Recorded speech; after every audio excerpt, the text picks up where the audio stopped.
everybody. Welcome to the program, WRSA Radio. I'm your host, G1, as always.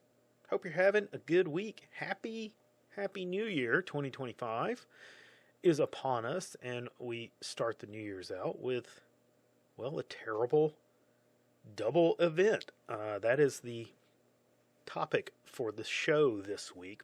First of all, I hope you guys all had a good New Year's Eve and did not have anything really bad happen to you or any negative things go on. But anyway, getting to the topic of the show this week, the Vegas attack and the horrible Truck of Peace attack in New Orleans is what we're going to be talking about today.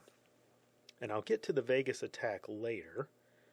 And I call it an attack because that's exactly what it was. I don't believe it was an accident or anything like that. I think there is some debate still going on about it. But to me, I think it has all the hallmarks of a deliberate event. I don't think this was somebody who just made a mistake. But anyway, let's look at New Orleans. New Year's Eve. A man in a rented Ford electric pickup enters Bourbon Street and runs down approximately 50 people, killing 15. He crashes into a parked man lift crane, gets out of the truck, and takes a few shots at people. But he is within seconds faced with numerous police officers who engage him with gunfire and take him down, thankfully. It does not appear that he got very far from his truck before being faced with these police officers who were returning fire. Thankfully, police were there and able to do their job, and I don't have any doubt that they prevented other people from being injured or worse in this attack. All the while he is doing this, there is an ISIS flag flying from a makeshift flagpole on the truck. Inside the vehicle, it's reported that multiple improvised explosives were found with some kind of remote control on them. It looks like he was possibly planning on setting those off as he maybe got a distance from the truck, but he didn't manage to do that, thankfully. There could have been some other plan. Again, this is still kind of unfolding here, if you've been following it. But that's what we kind of know right now. The attacker was later identified as, and I'm going to butcher this pronunciation, but it's Samsud Din Jabbar. And now, despite the name, he is apparently born in the United States, or at least came to the U.S. when he was very young, I believe.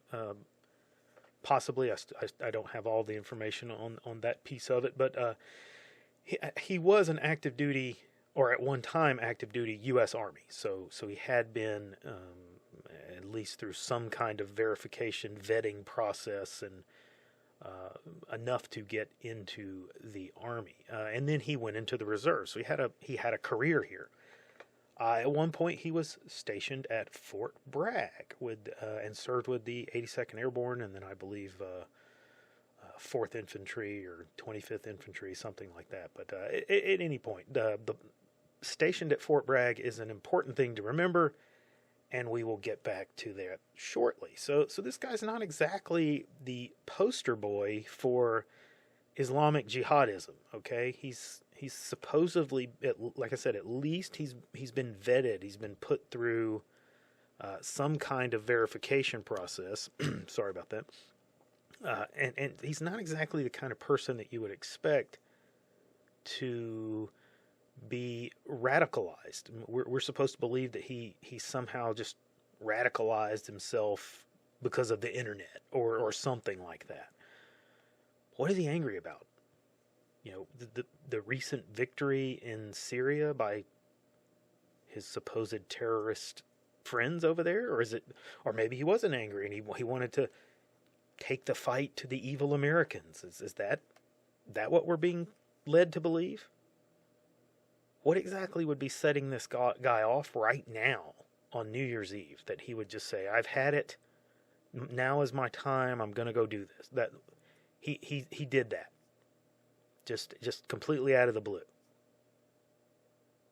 And unfortunately, we will likely not know anything in terms of the reality of that, except what the FBI is feeding us, because they are working overtime right now to carefully craft a narrative.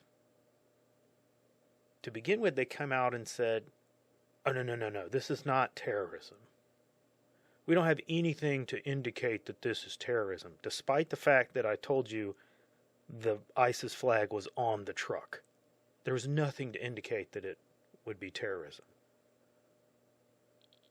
But then it was increasingly clear that the images of that ISIS flag on the truck had been taken by people standing by, and they had posted those on the internet, so that the cat was out of the bag, so to speak. So then they have to come back and say, well, maybe it was a little bit of terrorism. And then there were reports of potentially others involved. There's always reports of others involved. Everyone immediately suspects other people. So I don't want to put too much emphasis on that. But I have seen stories that apparently those IEDs maybe were going to be planted by other people, and somehow maybe that plan didn't unfold the way that originally it had been envisioned. But now they've squashed that angle of the story, and they assure us that no, this is yet again another lone attacker. And they even went so far as to somehow allow a reporter to gain access to the home of the attacker. And this, now, again, this happens New Year's Eve. It is January the 3rd, and we already have a reporter with a film crew walking through and recording the home of this person. And it looks like it's been completely staged by the FBI. Now let's back up a little bit and ask some questions beyond the obvious ones. But this time of year, in that specific location, how in the world is someone even allowed to drive a vehicle on that street that is clearly supposed to be set up just for foot traffic during the holiday? NYPD takes dump trucks filled with gravel, these heavy dump trucks, and they block off the roads. So, yeah, you might crash into it with a vehicle, or V-bed as they're called, but you're not getting past that dump truck, right? And only during Mardi Gras would you expect more people on Bourbon Street. Okay, so this is supposed to be closed off to vehicles. This is a prime time for Bourbon Street to be closed just to foot traffic. And let me back up a little bit. I don't know that Bourbon Street is ever open to anything but foot traffic, or is supposed to be open to anything but foot traffic. I have not been to New Orleans, so thankfully. So I don't know what is supposed. Now, everything that I've seen, video-wise and sort of image-wise, has generally been from Mardi Gras or New Year's, and so it's. I know it's closed to traffic at that point because people are walking and there's parades and there's all that kind of stuff. I don't know if it's normally open at other times of the year. But again, you would think that at this specific time of the year, why were those streets even accessible for a vehicle? The possibility. How did he manage to drive there in the first place? Well, apparently, there are supposed to be bollards there that block off the traffic. But those bollards had been removed for some kind of construction to take place. Now that is some really bad luck in timing, am I right? I mean, the height of the year when foot traffic is going to be, at its most. Not only is it New Year's Eve, there's a college football playoff game going on in New Orleans that night or the next day. So it just so happens that construction removes the barriers blocking vehicles from driving on that street filled with people. So the terrorist picks this time to just randomly, completely go off the rails and make his attack. So right out of the gate, this thing stinks to high heaven, okay? This is glowing like Chernobyl. In fact, I think we need to introduce a new measurement for scaling how fed up a story is based off of the measurement of radiation. And I think we call it the Psyvert, spelled like Psyop. And there's always this normal background Psyvert going on, so we have to begin the measurement at 5,000, and let's set our peak level at 30,000 for JFK levels of glowing. So right now I think we're at 15,000 Psyverts on this thing, because when we get to the Vegas event, it's all gonna come together. You're gonna see. So let's go to that. Within hours of New Orleans, a man named Matthew Levelsberg, again, I may have mispronounced that, pulls up in front of the Trump Hotel in Las Vegas. He's driving a rented Tesla Cybertruck that he has filled the back of with fireworks and propane tanks. And at this point, he somehow manages to self-inflict a fatal gunshot wound and set off the payload in the back of the truck, causing it to explode. Now, thankfully, unlike New Orleans, no one is killed or injured, only the driver. The fire was very well contained inside of the Cybertruck, and you could make some jokes there about they're expecting Cybertrucks to catch on fire like some of the other Teslas, so they designed them to contain the blast. I don't know. I just find that humorous. But at any rate, it's very well contained inside of the truck, and it kind of just burns straight up. But it somehow manages to burn his body beyond recognition. But of course, thanks to the almost indestructible material and design of his military ID and driver's license, they somehow survived the raging inferno that engulfs the vehicle, so that he could be identified after the fact. And that clicking you hear in the background, that's the Mars counter going up to 18,000 Sieverts. And that's a reference to Jim Mars, if you didn't catch that. Look him up, cool guy. But it gets worse, boys and girls. The guy's parents say that he loved Donald Trump. They can't figure out why he would do this at Trump's hotel. Now, he did apparently just recently have a falling out with his wife, found out she was cheating on him or something like that. That's a kind of murmurs that are going around. But again, this is just not, it's very out of character. The Cybertruck was a rental from a car sharing service. And it just so happens to be that the New Orleans attacker also rented his electric truck from that very same car sharing service. And I say this was out of the character for this guy because Matthew Levelsberg was not an ISIS attacker, so that's not something he had in common with the New Orleans guy. But he did have some other things in common with him. Levelsberg was a Special Forces soldier who was still on active duty. And he had also been stationed at Fort Bragg. You know who else visited Fort Bragg a lot? The Trump golf course shooter that tried to get the president a few months back. He was a visitor there for some reason. It's not really been disclosed yet, and I don't know how many times he visited, but it was apparently a lot.